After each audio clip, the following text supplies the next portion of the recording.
STPL.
Hello guys and welcome to today's STPL.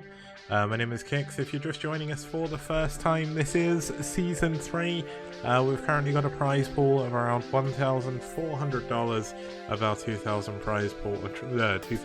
prize pool goal, hoping to push that a little bit closer as we get through. But it's been a weird season so far. Sorry if I sound like I've got no energy today. It is absolutely boiling in the UK for some damn reason. It's supposed to be May and it feels like the height of summer.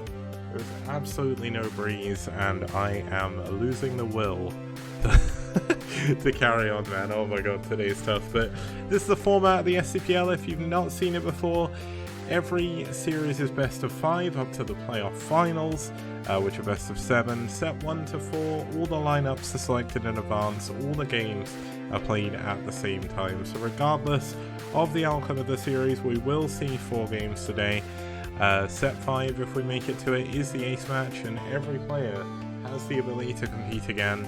Someone who hasn't been in the clan war can also join in with that as well, but essentially it's very, very rare that will actually happen because obviously people turn up for the actual clan war. The map pool for this season: Hitchhiker,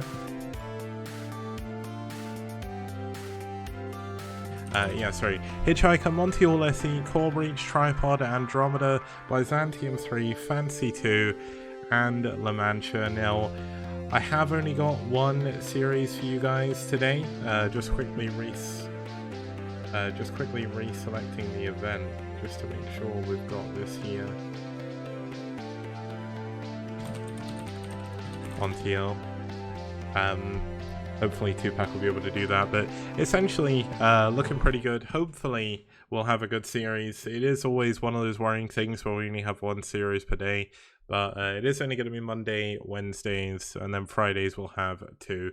That is due to the unfortunate departure of White Clan from the tournament, but that's not too much of a big deal. One thing I do want to show off first quickly is the team rankings. These will switch up a little bit just because White Clan's only win will become a loss. I can't remember who they actually beat.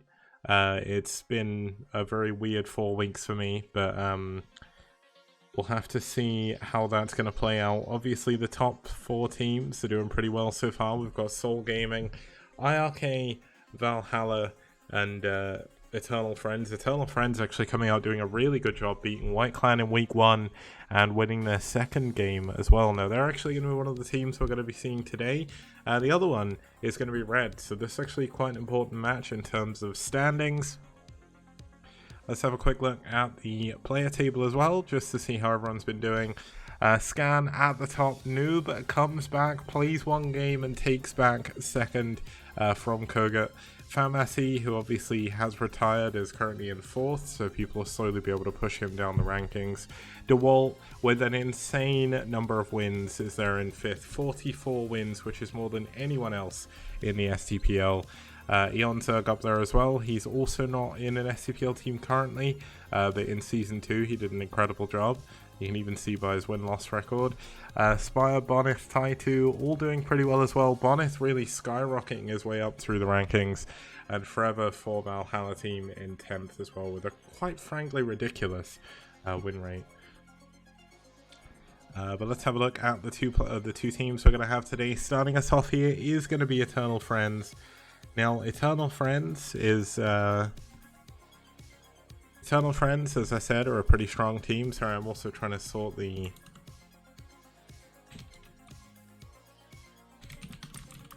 TL event. Yeah, my brain is mush today. Hopefully it's not going to cause too much problems. But EF have done pretty well throughout the season. 3 wins, 1 loss. They're one of the only foreign teams that have taken down White Clan. They've done a pretty good job as well. Now, they are a South American Korean clan hybrid. They've not got too many Korean players, though. It's mostly Chaelin and Pinkbrush that comes out for them. But today we're going to have Cruzago, Chilean. We're going to have Gosu Dark, obviously the Peruvian powerhouse. Well, no, he's not the Peruvian powerhouse. That's Terra, the next player.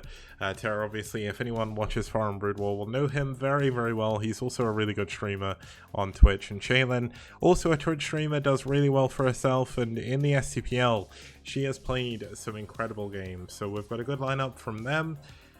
And if we have a look at Red, who are going to be their opponents, we've got a pretty good lineup here as well. Rota in Game 1 is actually a bit of a surprise to see him. He's not played in the STPL for a very long time. And he's actually going to be playing on a map that I wouldn't have thought I would see him play on. He's definitely more a fan of weirder maps, kind of like I am. LML going to be coming out as well. LML, a very, very strong player. He's one of the acting captains at the moment alongside Fisheye. Eriador, of course, Liquid Drone.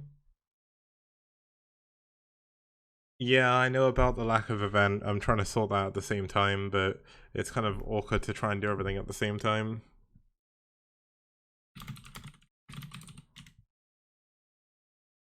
But yeah, we've got Rota, LML, Eriador, and Fisheye. Fisheye's actually in chat, so that's pretty cool. It's always good to have him around. I do apologize for the weird start today. Today has definitely been a weird day. I've had the day off, basically because of yeah, I had the day off because of a bank holiday, so it's really cool. Yeah, and Terra won the LATAM Russian Cyber Games qualify yesterday, which is kind of cool. I mean, he did come second in the Corrupted Cup, so that didn't surprise me at all. But let's have a look at the lineups we'll have today. We're actually gonna get the PvPs out the way this week. We're gonna get them done today. I think there may be another couple of PvPs later in the week. Let me actually double check. I want to see if we've got any other PvPs this week. We do have one. Okay, we've got 2 more PvPs, but they're split up among Wednesday and Friday. PvP, to be honest though, a pretty fun matchup. We can have some really fun PvPs, especially on the maps we're going to be going into. So I'm kind of looking forward to both of those. Then we're going to have a TVZ between Terra and Eriador. I definitely think that's the star match that everyone want to see, because obviously TVZ, everybody loves. Everyone loves Terra, everyone loves Eriador. Overall, a really good matchup on Fantasy 2. And then we're going to have a ZBP between Chaelin and Fisheye on Core Breach. Now, with the sort of general skill levels of both the teams, I get the feeling that we may have a quick series today. It could go either way, I think.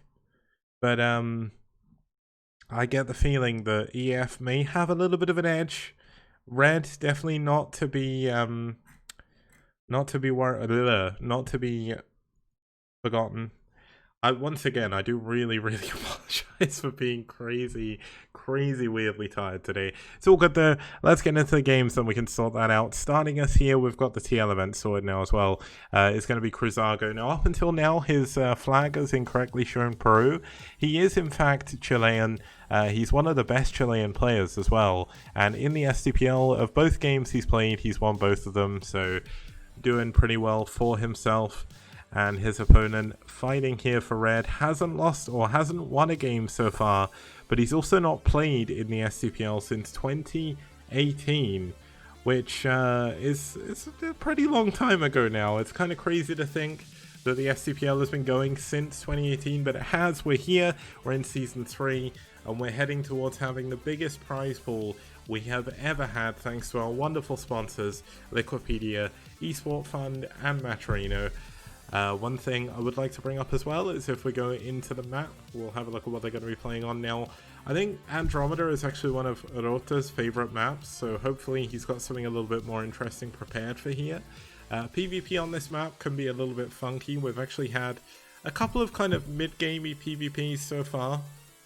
Sugo did win both of them, but I think that's just the way Sugo is. He'll always come out like Tech. Tech's game against Sugo was definitely a little bit weird, and so was Dreamers. So I do wonder if we're going to see a weird game here. Let's find out as we get into game number 1. It's Cruzago versus Rota.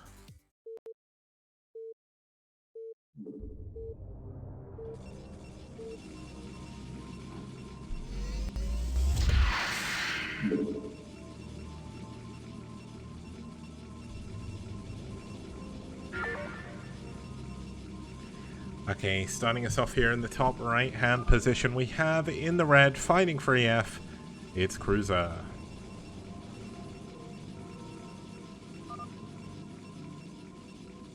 And their opponent starting down here in the bottom right hand corner in the blue, fighting for red, which is confusing, it's Rota.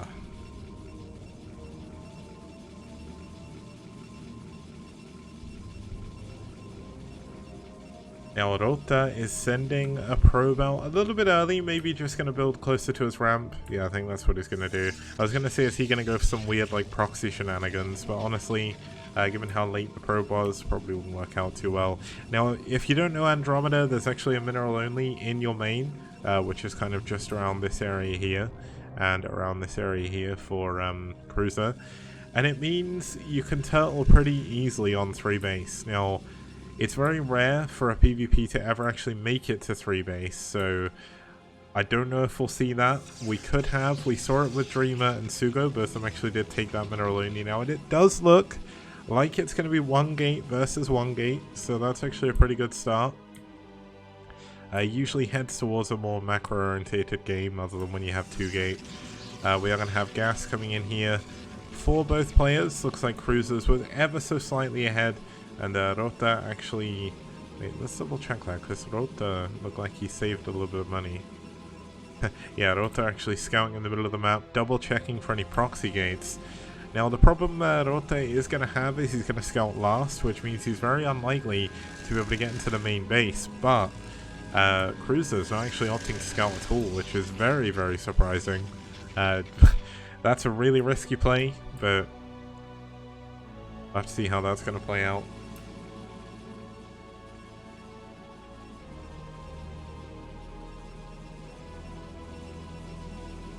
Yeah, today has been such a strange day for me. I felt really relaxed, but also really tired. And it's just a bit strange. I spent a lot of the day on VR chat as well, so that probably didn't help.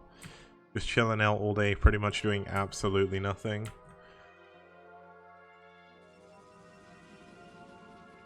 Mainly laughing at the news of the UK, but Cybernex coming in for both players. Looks like Rota is getting ready to proxy a Robo over here, unless this is going to be a Citadel. Looks like he built a Dragoon first, so this is going to delay whatever this probe is building. I kind of will keep an eye on this probe, but let's have a look. So we still have... Okay, so we've got range and a goon coming in here for Cruiser. Looks like we do have... It's a Citadel, so Rota is rolling the dice here, hoping that his opponent is not going to go for any detection. Now, are we going to have a Robo in here from Cruiser? No tech as of yet.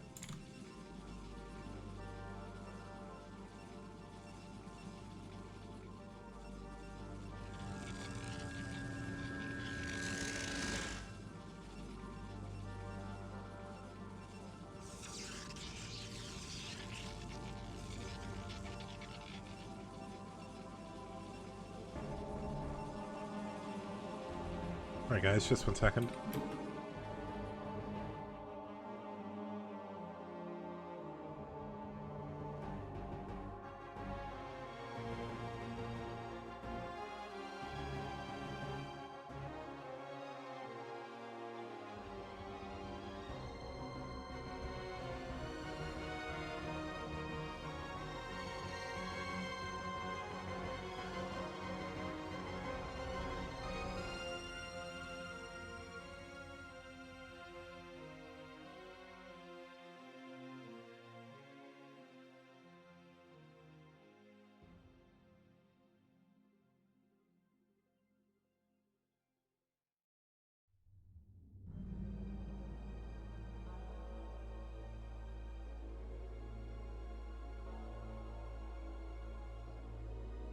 Sorry guys, there we go. I am back. I apologize for that.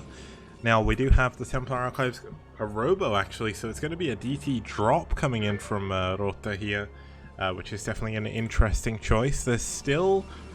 Okay, there is a robo, but is there going to be...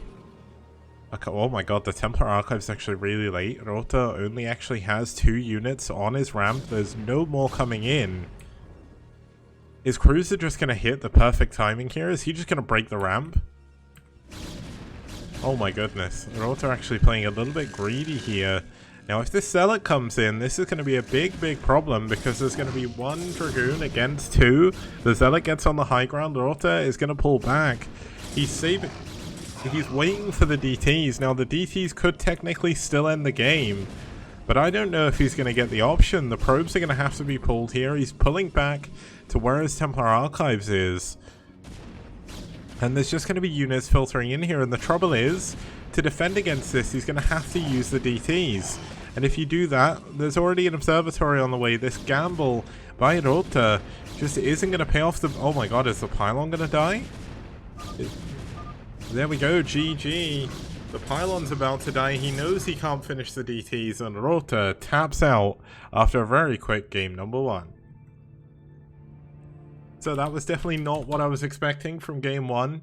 Rota definitely going for a little bit of a gamble there, but unfortunately the gamble didn't pay off. He didn't get enough units, tried to go for the world's quickest DT drop, and it just didn't work out. So it's a little bit unfortunate. We're going to take a quick break, and when we get back we'll be heading into game number 2. See you guys soon. STPL Season 3. Yeah. STPL DAS. Bio TVP? Wow! No problem. We got dragons to defend. Yeah. STPL DAS. STPL DAS. Mass Scout? Oh, I'm so afraid. We got Hydralists to defend. Yes. STPL. STPL. Fantastic production. Fantastic casters, fantastic prize pool, only in STPL.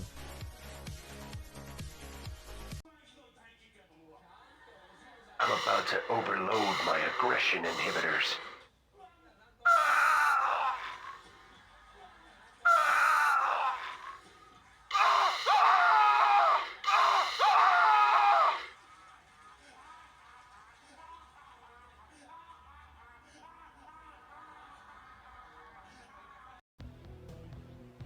Outstanding. Rock and roll.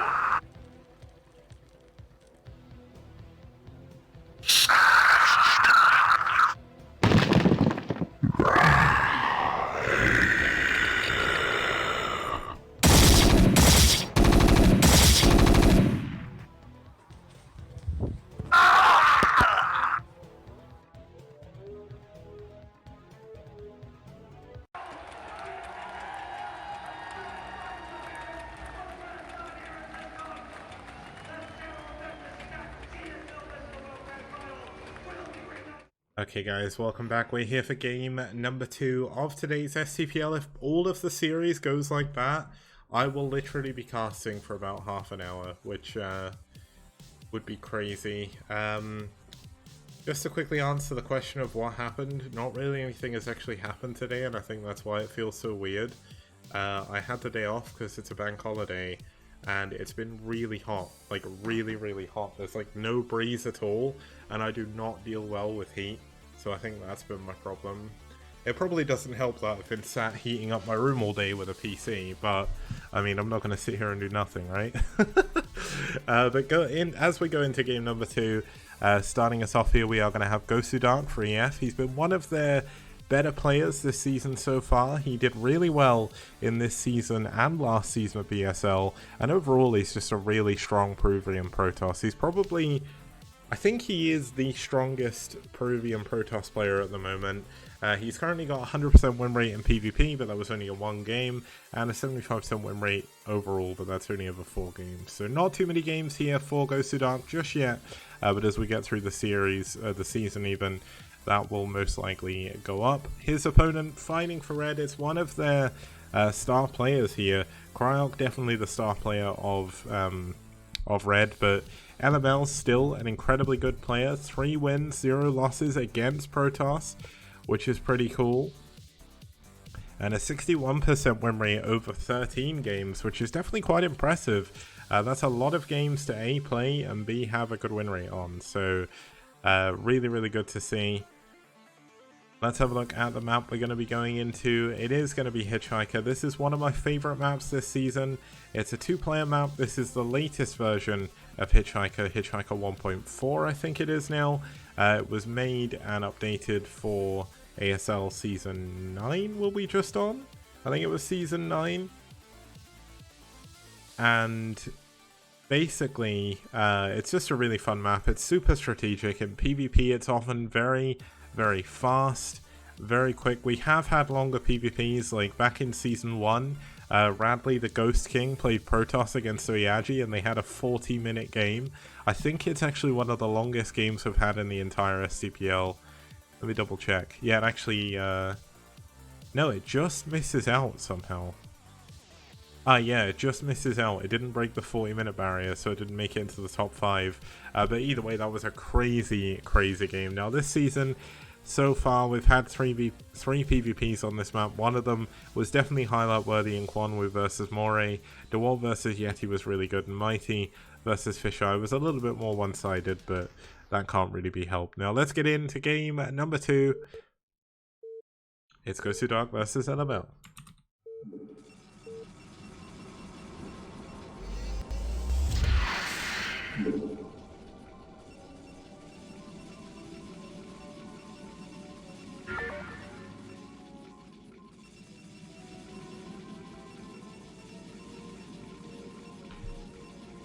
Okay, the game has begun, and starting us off here in the top left-hand position, we have in the red, fighting for EF, it's Ghost to Dark.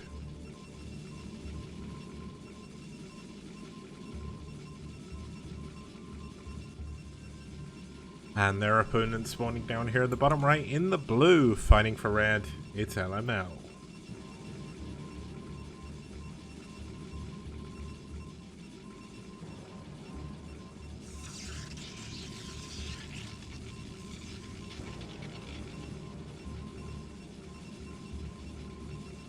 Now, one thing I would like to point out is I added a rule in the STPL that games either had to be top versus bottom. Well, now it's been amended so they can be melee red versus blue. This is why. Look at these colors. Like, this isn't as bad. The last game was legitimately purple versus purple, and that's why we have the top versus bottom rule. If anyone ever wanted to doubt me, there's 2 games in a row, both PvP, which are essentially purple versus purple. That's the reason for the rule. It was slightly amended though after Bonnet's game to make sure it included melee games where they'd forced red versus blue, because that isn't a problem. But to be honest, if you're going to manually pick red versus blue in melee, you may as well just host top versus bottom. And I'll happily say that since we had the discussion on the rule change and everything, there's not been a single game that's been hosted off of top versus bottom so far, which is really, really good. So good job to all of the teams. They've all done a fantastic job to make sure all those games are played on that. Because I don't know if you guys know this, but I didn't really fully appreciate just how hard organizing clan wars actually are. Like, I don't do the organization. Now I just because before, when my mom was still alive, I used to be out at that time. But now I usually come on for when the games are starting and everything. And it's a mess. There's so many people, everyone all posting at the same time, trying to find their games, trying to find their partners.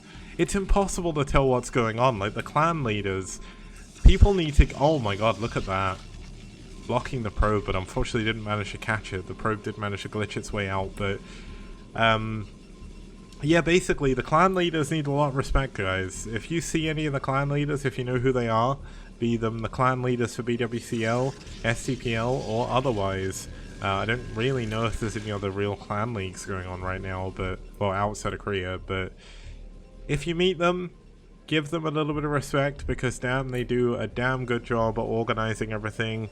It's like, well, I can't remember who told me this, but one, I think it might have been Fujikura actually. Like, he was saying that organizing a clan war is kind of like herding cats around. It's basically impossible. Oh, it's so funny.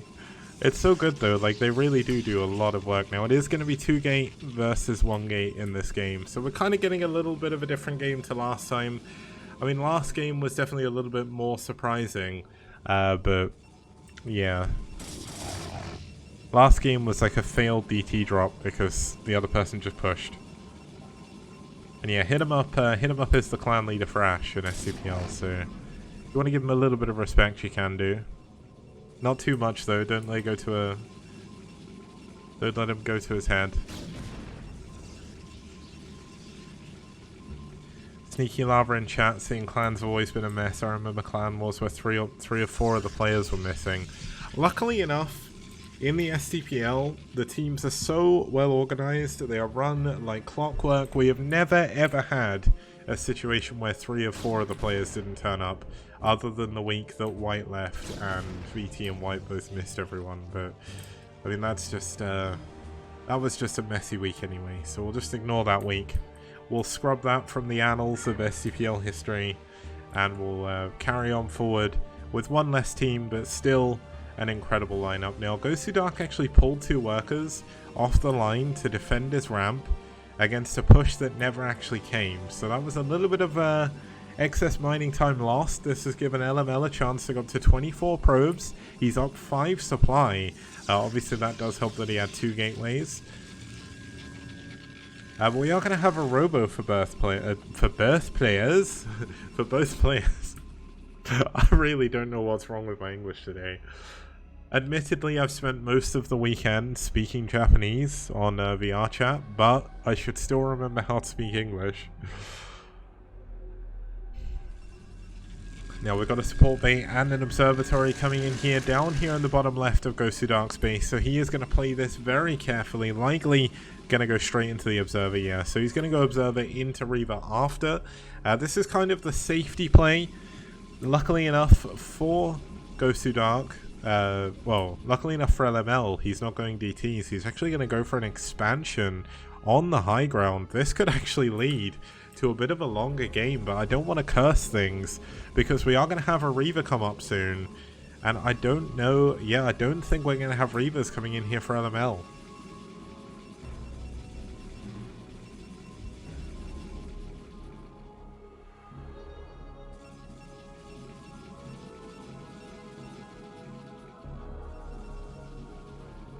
Now we do have shuttle speed coming in here for Gosudark, so he is going to be looking to be very aggressive with this early game Reaver. Now one thing that I would like to point out is LML has done a great job with the spotting pylons. One here, the probe here as well, and a pylon here. This makes it very difficult for Gosudark to be able to fly over this side of the map without LML knowing. Now Gosudark's doing a pretty good job of that as well. He has the pylon down here spotting. He's got the probe. He's got a pylon up here as well. And it looks like Gosudark is actually also going to expand behind this. Now, seeing them both expand to the high ground is quite interesting, but looks like the observer is going to come out first. Probably scout around for these pylons.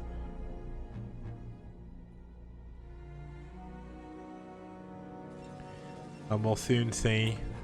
I just read something in chat that I'll read out in a second because it's really funny. As a matter of fact, we can probably get away with it now. Apparently there's a member in Ash that originally only wanted to be told of matchups and stuff via email, and he apparently has Discord. Email, man. Email. Oh, man.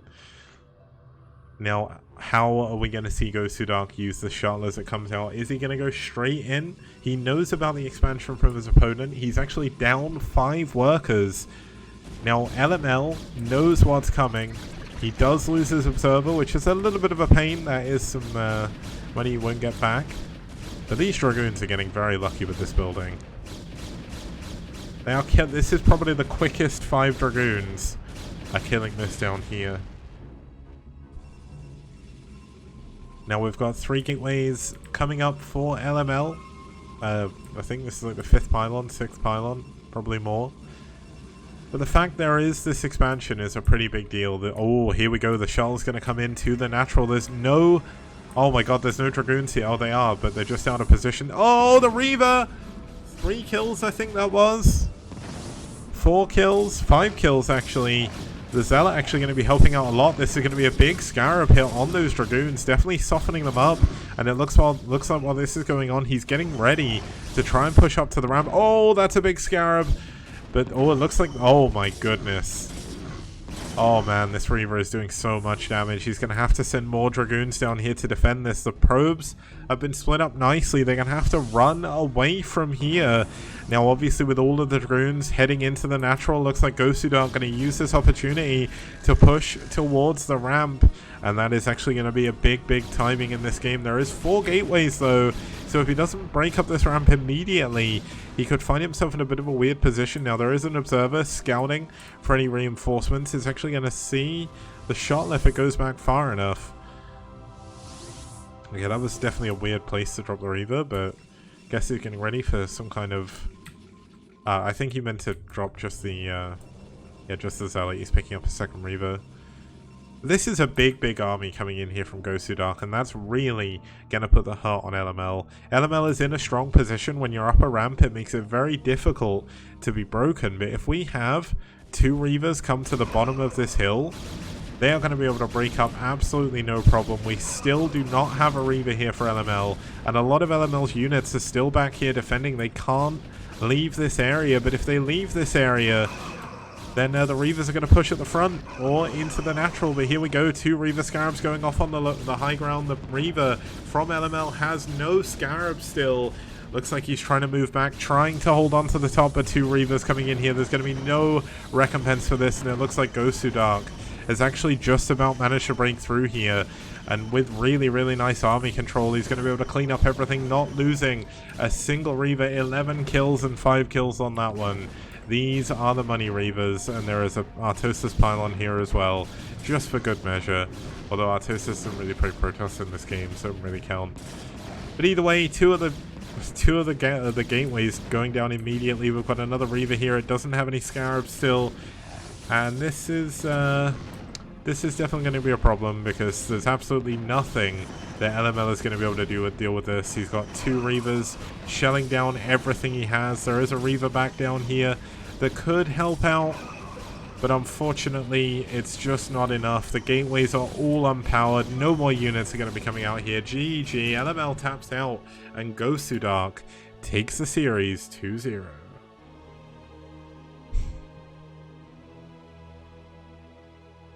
Yeah, someone pointing out that Gosuda is incredibly aggressive, and with that aggression, his micro is actually very good as well. Now, that is a great way to play the game if that's how you play it.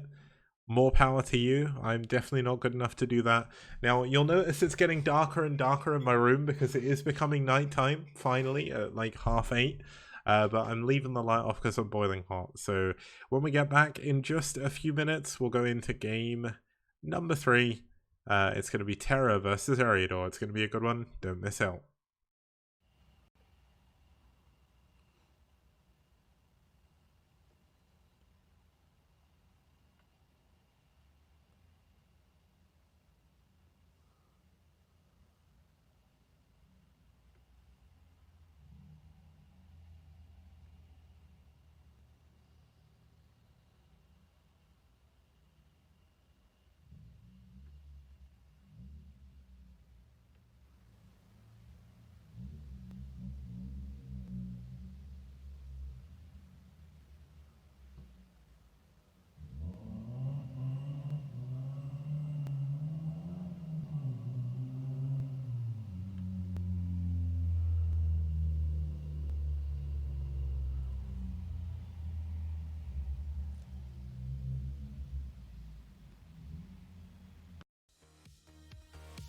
STPL does. Bio TVP. Wow! You got it. STPL does. Mass Scouts? No problem. Broadcast 3 nights a week on Monday, Wednesday, and Friday, 2100 CEST.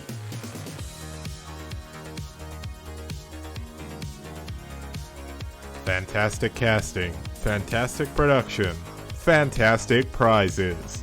Only here on the STPL.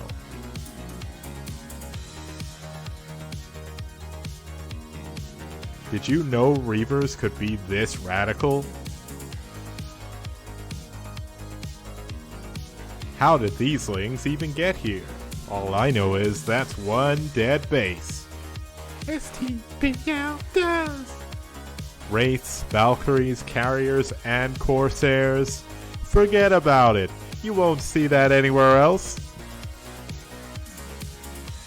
STPL does. STPL does. STPL does. STPL does. STPL does. DT's doing game-ending damage? Name a more iconic duo. We've even got carriers in PvZ. How amazing! A global team league on the scale you've never seen before. Don't see this in BWCL, STPL does.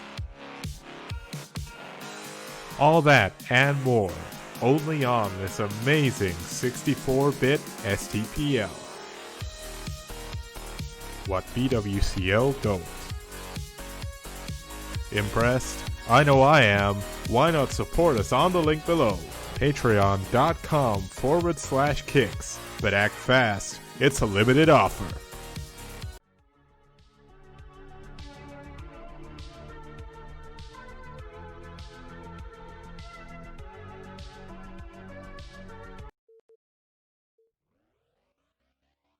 Okay guys, welcome back. We have our third series today, starting us off, our third game today. Starting us off here for EF is going to be the one, the only, the Peruvian powerhouse himself, with a 68% win rate over 44 games. This man, Terra, is an absolute madman. Very, very strong. And just a really, really good player overall. He's 12 for 6 over Zerg, which is very, very good. And he's won 6 of his last 10 games, which is crazy. His opponent, gonna be the one, the only Liquipedia, Liquid Eriador. Eriador, a very, very strong player. Definitely the strongest player on Red outside of Krark, I would say. He's doing incredibly well in the STPL with over 32 games played, or with 32 games played, should I say. He's got a 50% win rate, which is incredibly good. He's 36% against Terran. I definitely say his ZBT is his weakest matchup, at least in the STPL, but he is a really, really fun player to watch. The map they're going to be playing on is certainly one that I kind of imagined Eriador would pick. It's Fantasy 2. Fantasy 2, if you don't know it, it's a splice, a mix-up, a remix of 4 separate maps all put together in one single map. Top right is Nostalgia, bottom right is Ride of the Valkyries, bottom left is Sin, Gamer Go On, and top left is a Legacy of Char. Really, really cool maps for their day, and this was kind of made to consolidate the 4 of them. It does play a little bit strange, but the games we've had on here so far have actually been super interesting. It's our first TVZ on this map, and I'm looking forward to getting into it. Game number 3.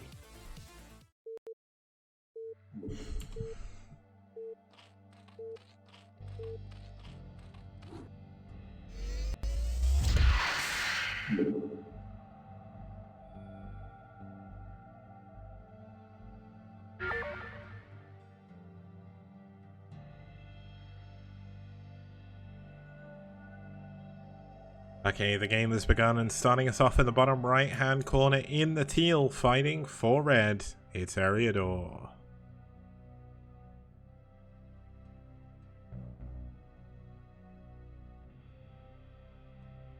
And Eriador's opponent, starting us off in the magenta up here in the top left, it is going to be Terra fighting for EF. It's the Peruvian powerhouse versus the Queen of the Zergs. Now, I know that Zero has been using Queens a lot, but Eriador has pretty much been using Queens before anyone else. I think even in the Korean scene. He's been using them on and off since like 1998 or whatever when the game came out. So He's always been a big believer in queen usage. Now Terra is looking to put a little bit of pressure on, living up to his name here, being the Peruvian powerhouse and obviously a terrorist in game. It is going to be an 8 racks in the middle of the map here. Now, because of this, the way the map works, it's actually very difficult to build directly in the middle. So he has to build off to the side. And basically, it means the rush isn't as powerful. But going for this is quite interesting. Like, Terra doesn't need to do this, I wouldn't say, against Ariador. But maybe he just wants to end the game quickly. It's very possible. Now, I'm kind of hoping we have a little bit of a longer game here, just because usually with Ariador we see it like Ariador's average game length is around 20 minutes, which is actually quite long given the fact he's played 32 games. So Terra more likely to have some quicker games for sure. Looks like Terra is going to double scout because he does want to put the pressure on. Now, I'm kind of surprised to see Ariador go for such a quick hatchery, but I believe, yeah, it was a 12 hatch into a 12 pool and 12 gas, which, I mean, that's difficult to... It's difficult to do 12 hatch on this map, but if one man knows how to play this map better than anyone, it's probably going to be Ariador in the foreign scene, because of anyone who's played especially Ride of the Valkyries more than anybody, it's bound to have been him. And now we're going to have 2 SCVs, 2 Marines heading down towards this bottom right hand base. The spawning pool is not yet done, and this hatchery is still on the way. So how is Ariador going to choose to deal with this? Looks like he's going to pull drones. He does know about the barracks in the middle of the map. Now, this can be risky.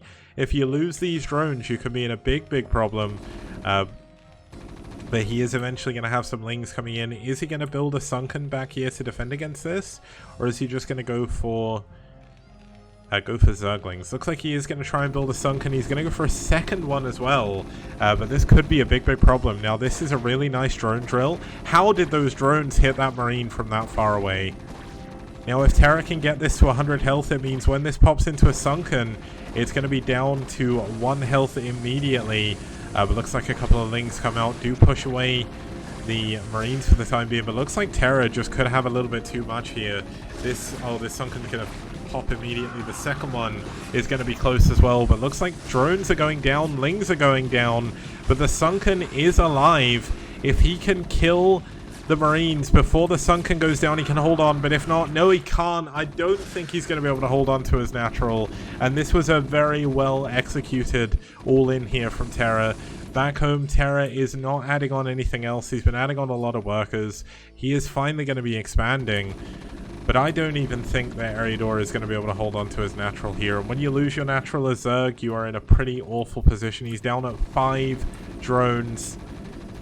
And this is a little bit unfortunate for poor Ariador. He's going to wait until he gets enough lings and try and go in. But if these Marines get in the bunker, if he can repair the bunker as well, this is going to be rough. I mean, there's more supply in attacking units here for Terra than there is in these lings, to be fair. Looks like he is going to get back into the bunker. He's done the damage he needs to do. He's killed the hatchery. He's killed so many drones. And all that remains here for Ariador to do is go for a ling all in. But whether or not he's even going to be able to do that, I'm not too sure. It looks like he is going to be able to push forward. He is going to get on top of the bunker, but oh, the SCVs are going to repair. Are they going to be able to repair? Looks like the repair is coming in so clutch. The bunker is going to go down, but at what cost? All of the lings have gone down. Ariador down to 8 supply, and GG, Terra crushes his way through yet another player in game number 3. So there we have it. That was a very quick series. Now obviously we still have game number 4 to go, but Terra, Terra, Cruiser, and Gosudark just absolutely demolished their way through their opponents here. EF's roster in Season 3 is looking ridiculous at the moment. They are getting stronger and stronger every single game. And they're currently one of the top 3 teams in the STPL, or in this season anyway, which is crazy given their position last series. Now, we are going to go for a quick break, and when we get back, we'll go into game number 4. It's going to be Chaylin versus Fisheye in just a couple of minutes. See you guys soon.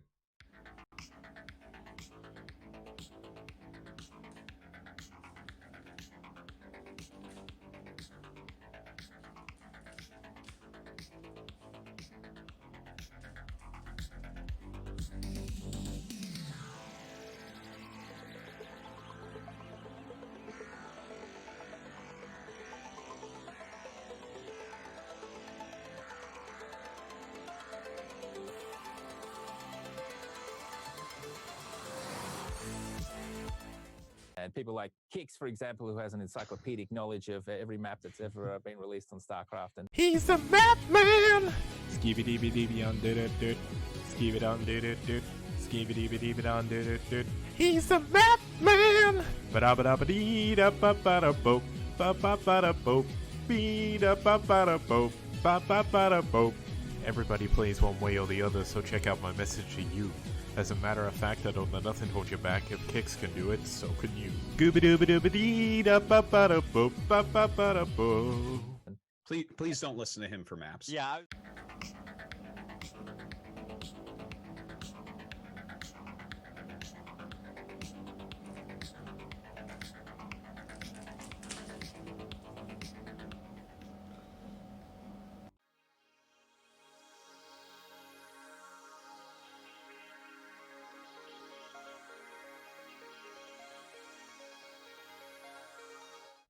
Okay guys, welcome back. We're going to be heading into game number 4, the final game of today's STPL. It seems to have gone by like a blur.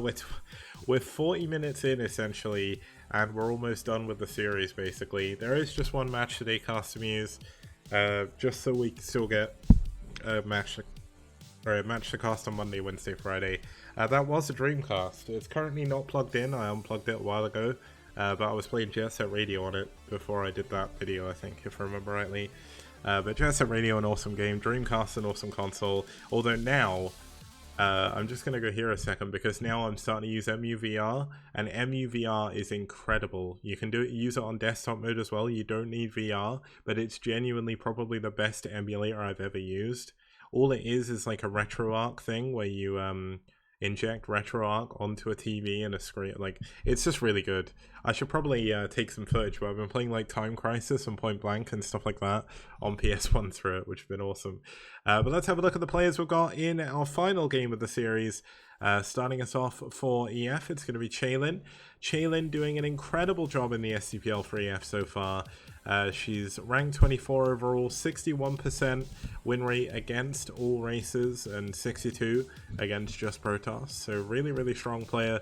7 of her last 10 games have been wins as well. Let's have a look at her opponent. It's going to be Fisheye fighting for Red. Fisheye, one of Red's, I would say he's one of their more consistent Protoss players. He doesn't play as much as maybe some of the other ones, but in Season 3 or in Season 4, he's actually been playing quite a lot. Well, I say that, he's only played twice so far. Okay, Season 3 as well, we're not in Season 4 yet. I tell you, man, my brain is gone today. I've got work tomorrow as well, so hopefully it's a little bit better by then. But let's have a look at the map we're going to be going into. It is going to be the only Core Breach. Now, if you've not seen Core Breach before, and you're wondering, what is Core Breach? Isn't that Inner Coven? Well, yes and no. It's the updated version of Inner Coven. Basically, Freakling, who made the map, essentially wanted to make sure that, well, he didn't get this version ready for ASL in time, and it's so much better. Like, it genuinely is so much better. It looks absolutely beautiful. The expansions around the edge are a little bit easier to harass now because there's droppable cliffs. And overall, it's just a much better map. And VT Game is saying a bannable offense in chat, saying this map is ugly. I don't know what map you're looking at, but I think you need to drive 30 miles to Durham Castle and back again. If you don't know what that means, you've obviously not been following UK news, but you need to go get your eyes tested if you think this is ugly, man. It's all good. It's one of the best maps at the moment. It's really, really fun to play, so let's get into it.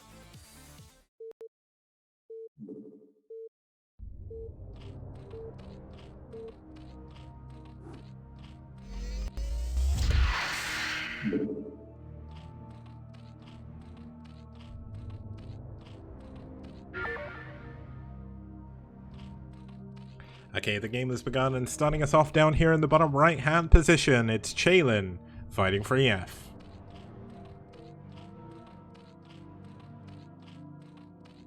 And her opponent spawning up here in the top right hand position, fighting for Red finally. In the red, it's Fisheye.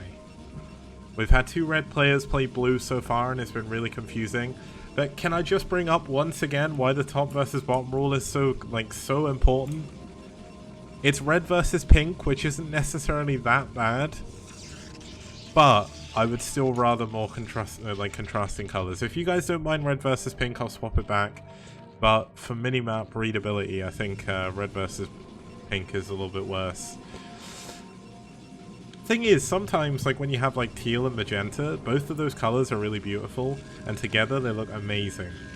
But when you have like red versus pink, purple versus purple, or purple versus pink, it's like, no. But I'm happy to say that all the games I've seen so far of like the replays, in terms of like, I'll check like the format of all the replays, they're all top versus bottom this week. The massive things here. Now I do wonder how Fisheye is going to play this map.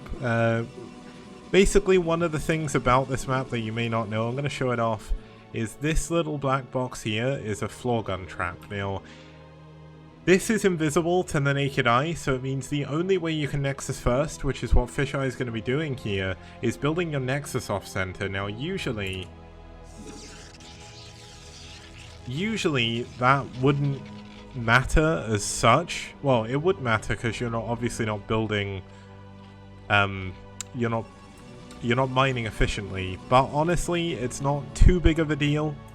Zerg have it a little bit easier because they can fly an Overlord here, which is exactly what Chaylin's going to do. You'll see that she'll get her Overlord here just in time for her drone to expand. Now this is basically a way to make things a little bit better for Zerg, because while it's not impossible for Protoss and Terran to expand to another base very quickly, like with a 14cc, a 12 Nexus or whatever, it just gives Zerg a little bit of an edge, because even though you can go 14cc and 12 Nex, it's maybe not as efficient as like a 12 hatchery. So we're going to see both players kind of heading into macro pretty quickly here, which is a good sign that maybe we'll have a little bit of a longer game, because honestly, I've been casting for something like 40 minutes, technically, if you take out the breaks and stuff I put on.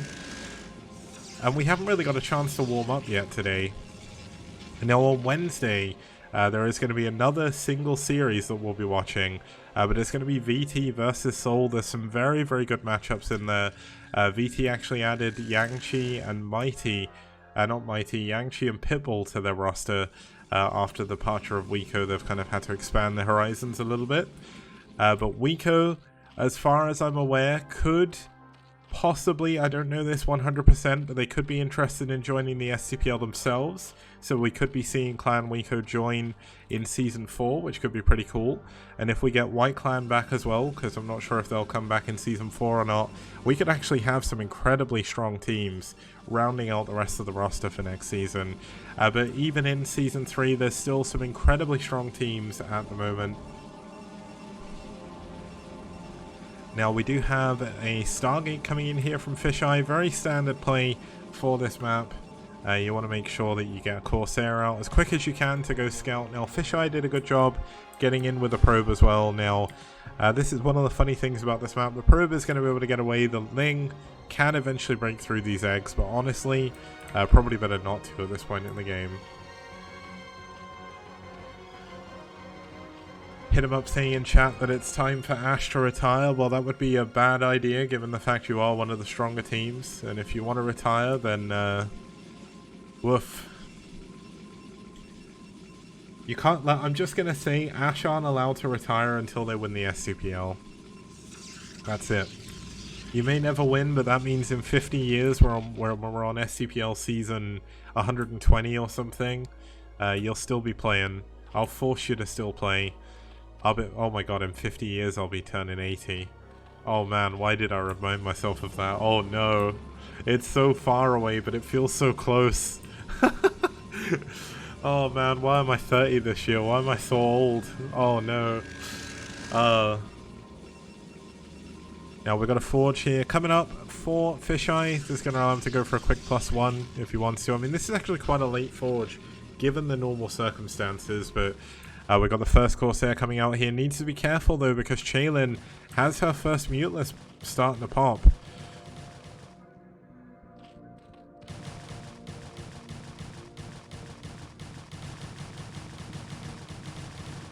Looks like Chaylin wants to break her way through the stasis cells in the middle of the map. If you're not sure how this map mechanic works, by the way, I was going to say let's have a look, but we're not going to see it. These are stacked, so there are multiple on. Oh my god, the Corsair. Oh, that was so close. Losing that first Corsair would have to be absolutely devastating when up against Muteless. Now, there's only 3 Muteless so far. It is only 2 hatcheries at the moment. Looks like no third hatchery is on the way either. So this is a little bit of an all-in here from Chaylin, as it's very difficult to transition out the Muteless unless you do a ton of damage. But where are the Corsairs? The Corsairs are back at home, waiting for the 4th one to come in. And the Muteless is still getting ready. They're still... what am I going to say? They're still building up. They're still making sure their numbers are quite high. But the important question is, are they enough to take on these Muteless here? 4 Corsairs need to come in. There's only 2 cannons here. Can Fisheye manage to defend this base, or is Fisheye going to lose all of these probes? It's going to be tough. The Corsairs actually taking on the Scourge is actually very good. The Muteless are now going to be forced away. And it looks like Fisheye, at least for the time being, is going to be able to hold on to the base, but this is going to force out a lot of cannons. And look at what Chaylin's doing behind this. She's going for the middle base, and the middle base is kind of the... It's no stronger, really, than the other bases. I mean, there are a few additional minerals on it compared to the other ones. In fact, I think it's exactly the same. But it stops unit thoroughfare throughout the map, which makes it very hard now. Oh, Scourge actually connecting on one of the Corsairs, unable to kill it. Fisheye is doing a killer job with... Oh no, the Corsairs going down. 2 of them, 3 of them go down. And this is actually where things can get a little bit bad, because without those Corsairs, suddenly the Muteless are a lot harder to deal with. +1 Carapace should be on the way here from Chaylin. Yeah, there it is. And +1 attack, I don't think was ever researched. Oh, the Corsair goes down. Looks like the cannons are about to go down as well, and Fisheye could very well lose this base. One of the Muteless does get taken down, but there's still 4 Muteless here. And that makes things very, very difficult for our Protoss here in this game. Now, looks like the Muteless are going to chase the probes for the time being. The trouble is, if a Corsair comes in here, the Scourge are just going to completely collapse on it. Oh, that's actually nice. Nice micro here. The Dragoon could actually be able to help take down some of these Muteless, but the Corsair needs to survive. This Muteless is doing its best here, the Dragoon even. But with more and more Muteless coming in, this is actually going from bad to worse. Another 2 Muteless are coming in. 3rd hatchery is complete. Looks like we did have those 2 stasis cells taken down. And with only a single Corsair out here, there's 2 Corsairs, but one of them is about to die. It looks like the Nexus is going to go down. And with it, I think Fisheye's chance in this game. It was all going so well until the Corsairs died. A story as old as the Corsair build in PvZ. You lose your Corsairs, bad to worse. And it looks like the Nexus is going to go down. Now, Fisheye has still got a lot of stuff back at home going into 2 Stargate Corsair. But the trouble is, when you lose your Corsairs like this, when you lose your natural expansion, yes, you've got a lot of probes, but how do you ever expand again? Looks like Chaylin is even going to go up and deny the top left-hand base before any cannons can come up here. And that's essentially just going to lock Fisheye down on one base for the duration, pretty much, of this game. Now, Corsairs are great. If you get enough of them, you kill all the Overlords, you can do a really good job. Chaylin is only on 3 bases, the drone count isn't super high, but the real story is that, I mean, Corsairs don't shoot down. That's the big problem with Corsairs. They're really good at killing Mutalisks, but once they're dead, you've got nothing that can attack the ground. And now we do have some High Templar here. They do have Storm researched already. Oh no, he actually forgot Storm.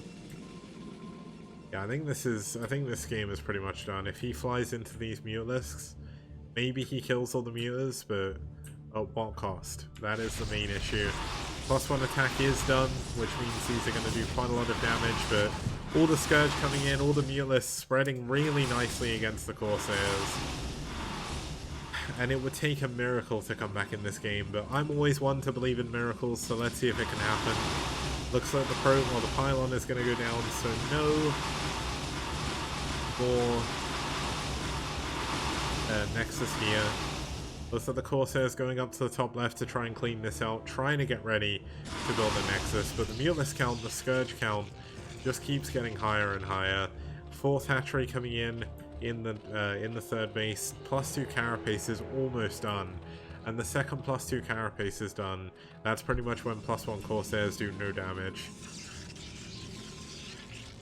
It looks like the Corsairs scouting around, trying to find Overlords, trying to find Scourge, trying to find Mulus, trying to find anything to do any form of damage to the Zerg while defending this top right base.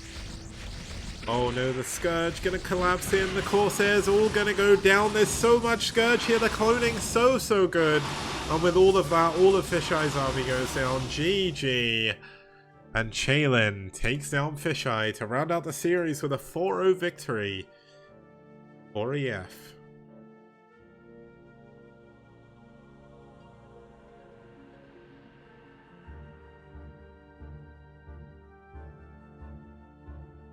Now that was a little bit unfortunate, of course, for Red. It's also a little bit unfortunate for us because we don't actually get much to cast here. I mean, we've only been an hour and 7 minutes in, but it was a quick series. It happened.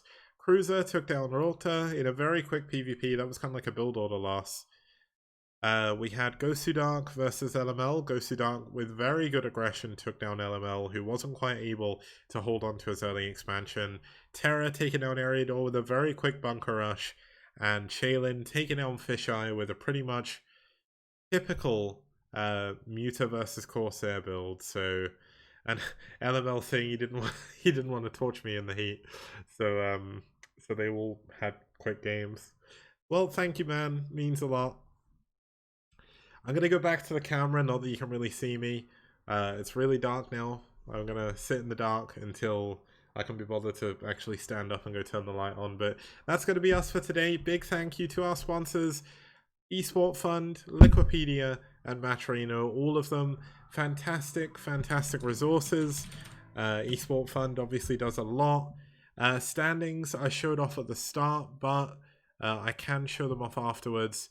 Essentially, the standings haven't changed too much. The standings I need to reload the overlay for, so we'll do that afterwards. But I'll show the standings again on Tuesday, Wednesday even. They'll be fully up to date and everything.